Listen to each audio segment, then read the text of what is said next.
Hello there, only One Kenobi here, only one. Just want to do a really quick roundup of some new news, the reveals yesterday, and also I'm getting ready to go down to Celebration tomorrow. So this is the last time I'll be here filming, and also I'll be filming some things for an Only One Fans episode, which I'm going to try and edit on my journey down actually, and put that out on Monday. But the first thing is the reveal of the Luke Skywalker. My first reaction was, another Luke? Because, it's not long since we've had several different Lukes, including the Light Freighter one.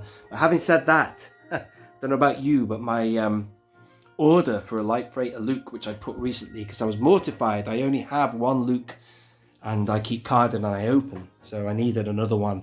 And it got cancelled by Zavi. Bruh. And a lot of people have reassured me that it'll come back in stock. I really don't know, man, but that's a worry. But this Luke does look very nice. It has a few separate...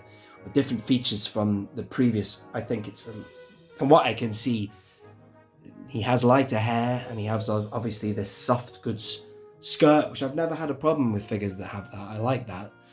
I thought it looked pretty good, and the face, from what I can tell, looks the same sculpt as the Light Freighter one, and here are some images of the Light Freighter one which I took from Banter School, which is some really good poses of that figure. And yeah, damn it, man, I'm hoping to maybe pick one up at Celebration, the Light Freighter one, because I don't have another one. So that just goes to show, sometimes you can get your orders mixed up and blah de blah. So anyway, that's my problem. But yeah, this is the new Luke for the Book of Boba Fett, and whatever. Mike and Daniel, who I'm meeting down at Celebration, we had a chat on WhatsApp last night, and Mike was saying the same as what I thought. He thought, another Luke. He was like the same as me. He was saying another one, you know what I mean? But Daniel had a different idea. He seemed to see some changes and differences in this figure, which could suggest maybe they are working their way towards a farm boy, which is interesting. I wouldn't say no to that either. So that's that. That was kind of new news yesterday. The other thing is, which I'd like to discuss, which was about this thing with the ghost, if it's going to be the new Haslab or not. And I'd like to give you my thoughts on that. I'd quite like it, if it was that, I'd be happy enough. But it's supposed to be a rumour from Yakface, but in all fairness to him, I've been through all of his Instagram and his Twitter, and all I can find is this one post here. Which, is this a rumour? It's just a photograph. You know what I mean? It's just a picture saying, happy celebration, whatever. And I don't know if that's just the subtlest of clues or what, but that led me to looking around on Facebook and stuff, and I saw these other posts by people. But then, be mindful, ladies and gentlemen, we've just had April Fools and all of that, and I don't know if these are legit images from other people, because I couldn't find these on either Yakface's website or his Twitter or his Instagram. Admittedly, I just had a little look around, but that's what I found on social media. It doesn't seem to be many people talking about it, but allegedly it's been rumoured by him. I don't know. I'm just reacting to it, But, he might turn around and say, I haven't rumoured it. I don't know. It's just a rumour. I don't know, man. It'd be interesting to see what is actually going to be the next Haslab, and if it is actually a legit thing. Personally, for a Haslab, I always wanted a sandcrawler.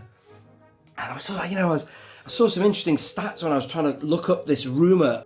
I saw some polls that people have done going back a while back, including this Banter School one, where he stated, who wants a ghost, and it was 60-40 against, man. So there you are. That tells a story.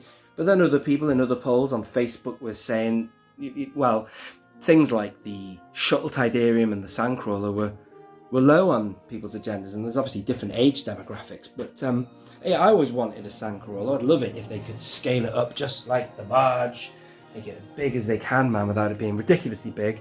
I've just lost control of my gimbal here. What the hell am I doing?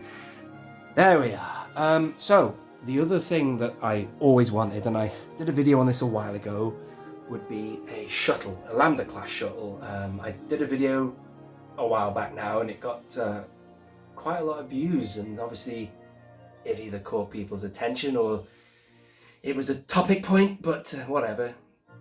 I still stand by that. That is a vehicle that, of the original classics, has never been upgraded in terms of the capacity. Now we can look down here at the Millennium Falcon. This now can accommodate 4 people in the cockpit. Ooh, that wasn't very well done closing that. As there was this is the AT-AT, and this is another one that now has four. The original version from the 1980s only could fit two. Now that shuttle up there is based on the mould of the original, and it only fits two in the cockpit. And man, it would be great to see that updated and enlarged and whatever.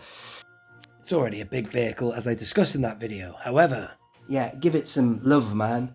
Update it. And also, it's relevant to the new programming. You've got the Mandalorian Season 2.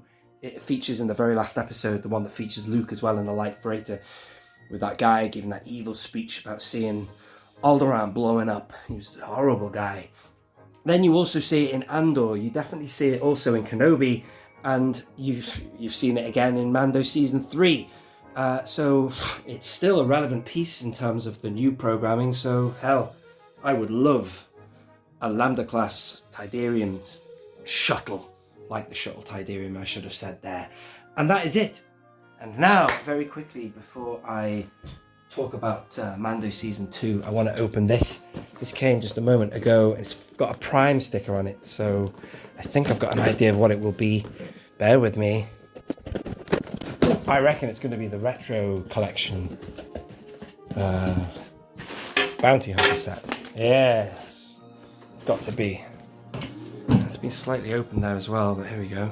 Let's get this open. So thin, aren't they, man? Wow, amazing. Then again, they are very thin bubbles in the Retro Collection. So let's have a look at this. It's taken a while to come, this has. I should also have a Bosk one coming as well, hopefully. Bosk and Boba Fett. But there you go, Forlam and Zuckuss. Should we open it up? Check it out inside. Let's do that as well, why not? These are going straight onto my my carded collection room wall, where they will go by their TVC modern counterparts. The cardstock is still kind of thin, but they look nice. Look at that, great stuff, fantastic. So there is Zuckuss there, formerly known as he is formerly known as Zuckuss, but Forlam correctly named. And then there is Zuckuss, aka or formerly known as Forlam. They look great, man. It's amazing. I never had these figures in the 80s, sadly. The only bounty hunters I had was Bosk, I had Dengar, and I had Boba Fett. And that's all I had. But these guys are pretty awesome. Yeah, like that. Very nice. And finally, the Book of Boba... Oh my god, I keep saying the Book of Boba Fett. Damn it, no. The Mandalorian Season 3. God. Bruh. Mandalorian Season 3, the last episode. I had two hats I was wearing when I was watching it. My cynical hat and my enjoyment hat. And overall, on balance, when I watched the whole episode, I enjoyed it. But at the very beginning, with that Romeo and Juliet nonsense, with that Quarren, and then her Mon Calamari lover, I thought that was a little bit cheesy, but it was sweet. You know what I mean? It was entertaining, man. I enjoyed it. That planet was very opulent and luxurious. Part of me thought it had been sprinkled with Disney pixie dust. I love Disney, I love their theme parks and everything like that, but no, at the end of the day, that's the planet that they were on, man. It was very posh, very dignified, and the fact that Jack Black was the guy who was like the mayor or whoever, the king or whoever of that planet was just awesome. I love that. It worked really well. I kind of liked it, man, in the end. I was a bit worried. I was like, where are we going with this? This is a little bit cheesier than I've ever seen before. But again, it was like, off on a tangent. This story was like this whole thing with the separatist droids. And I thought, when are we going to get onto Taskman and talk about the main plot? But then by the end of the episode, with Bo-Katan and the Darksaber, and I do apologise if you've not seen it. Hopefully I won't be spoiling too much. Kind of good seeing these guys again. Although, as my mate Mike said, he didn't realise they ran like Olympic sprinters or whatever, but they were fast. Very nimble for what you'd expect. Anyway, the end sort of tied up a big issue of the series of who owns that dark saber. So that was pretty cool to see that. And that is all, really. That's all. I'm looking forward to Star Wars Celebration. Please do let me know if you are going and if you would like. I can't see one now. Have I got one to show you? Yes. If you do ask for one, I will give you an Only One Kenobi patch. If you recognise me or see me around, I shall give you one of those if you'd like one, so do let me know.